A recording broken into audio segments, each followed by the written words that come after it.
قائد تحریک منہاج القرآن شیخ الاسلام ڈاکٹر طاہر القادری کی خصوصی ہدایت پر مراکز علم کا قیام عمل میں لایا گیا ہے، جس کے تحت تحریک منہاج القرآن شیخوپرا کے زیر اہتمام ڈپلومہ ان اسلامک نالج کے عنوان سے ہفتہ وار لیکچرز کا آغاز کیا گیا ہے، جس کا افتتاحی سیشن منہاج القرآن سیکریٹریٹ مچھلی فارم شیخوپرا میں منعقد ہوا، جس میں حافظ اسماعیل اعجاز قادری القاسمی نے لیکچر دیا۔ اس افتتاحی سیشن میں صدر تحریک منہاج القرآن شیخوپرا ملک کلیم ناصر ایڈوکیٹ، صدر منہاج علماء کونسل علامہ عدنان وحید قاسمی، ناظم تحریک ماہر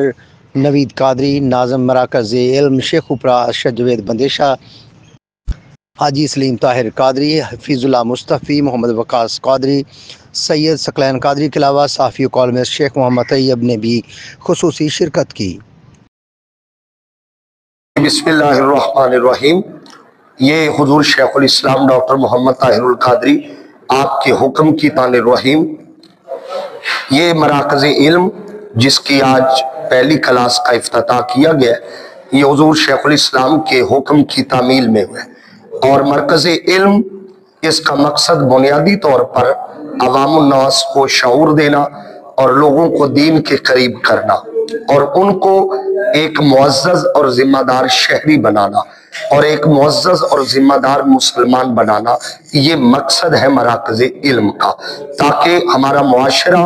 ایک دینی، اسلامی اور مصطفی معاشرہ بن سکے۔ اور معاشرہ چونکہ افراد کے ملنے سے بنتا ہے، اکائیاں ملے تو معاشرہ بنتا ہے، تو جب تک ایک ایک فرد کی انفرادی تربیت نہیں ہوگی تب تک بہترین معاشرہ سامنے نہیں آ سکے گا۔ تو بہترین معاشرے کے قیام کے لیے یہ مرکز علم کی کلاس کا آغاز کیا گیا۔